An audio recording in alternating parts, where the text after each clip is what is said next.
سماج میں جو ہے ایک نئی چیز دیکھتا رہتا ہوں، بھلے ہی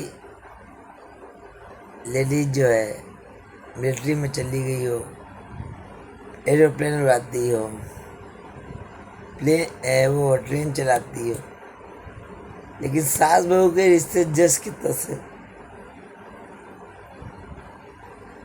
آج بھی یہ ہے کہ بہو جو ہے آتی شادی کے بعد تو ادھیکانش معاملوں میں کچھ نہ کچھ ویوستھا کا پریورتن ہوتا ہے، کلچر کا پریورتن ہوتا ہے۔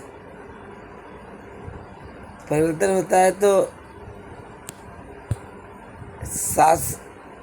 ساس جس کے یہاں جاتی ہے، وہ ساسیں جو ہے اچھے سے سمجھا بھی دیتی ہیں بہوؤں کو، لیکن یہ بھی دیکھا گیا ہے کہ ادھیکانش ساسیں جو ہیں 4 لوگ بیٹھے ہوں گے تو ان کے بیچ چٹخارے لے لے کے بہو کی برائی چالو کر دیتی ہے۔ تو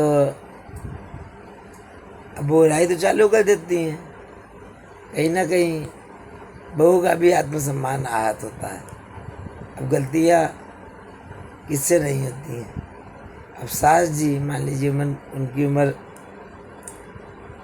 70 سال کی ہے، 75 سال کی ہے، بہو 20 سال کی ہے، تو کہیں نہ کہیں انبھو کا ایک انتر آتا ہے۔ اب ساس یا بڑے بزرگ ایسے ایکسپیکٹ کرتے ہیں کہ بہو بالکل آئیڈیل ہو، پرفیکٹ ہو، کچھ سمجھدار بہویں ہو سکتی ہیں، تو بہوؤں کا بھی آتم سمان آہت ہوتا ہے۔ یہ بھی پرمپرائیں بہت زیادہ ہے۔ کبھی یہ ہو جائے گا کہ ساس ہو سکتا ہے بہو والے کے مائکے والوں کو کوسنا چالو کر دیں، تو آتم سمان آہت ہوتا ہے۔ ایکچولی میں بہو جیون بھر رہی ہے، ممی پاپا کے پاس پالا پوسا ہے، تو ان چھوٹی چھوٹی باتوں پر بھی سماج میں لڑائیاں ہوتی رہتی ہیں۔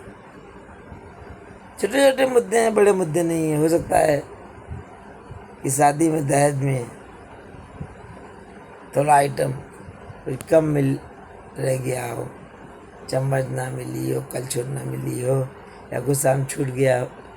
اکثر مدعے نہیں چھوٹوں باتوں پہ بھی چالو ہو جاتے ہیں، دیا جا سکتا ہے۔ یہ سب چیزیں سوئم بھی پیسے سے خرید کے پورا کیا جا سکتا ہے، لیکن ان باتوں پر شادی کے ترنت بعد اکثر لڑائیاں چالو ہو جاتی ہیں۔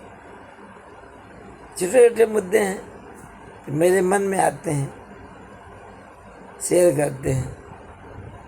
وہ کہا جاتا کیونکہ ساس بھی کبھی بہو تھی، جب ساس بہو ہوتی ہے یہ باتیں اس کو برا لگتی ہیں، لیکن بعد میں ساس بن جاتی ہے تو وہی ریپیٹیشن چالو ہو جاتا ہے۔